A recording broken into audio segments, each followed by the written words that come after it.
Kaye oyogera nnyo abaana b'abazungu tebaagala baboggolera. Ate Kaye olina omuze gw'obutooza ngoye. Watulangira wano obutanaaba.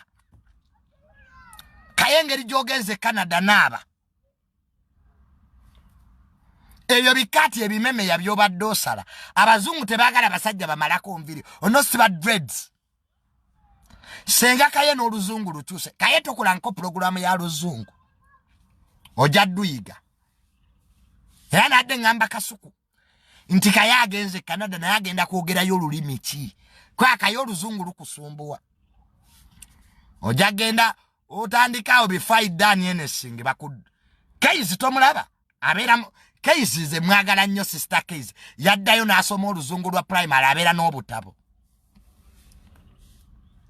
So, mwenna abafumbiddwa nze nga chairman wammwe akulira Boy Young Married Association mu Uganda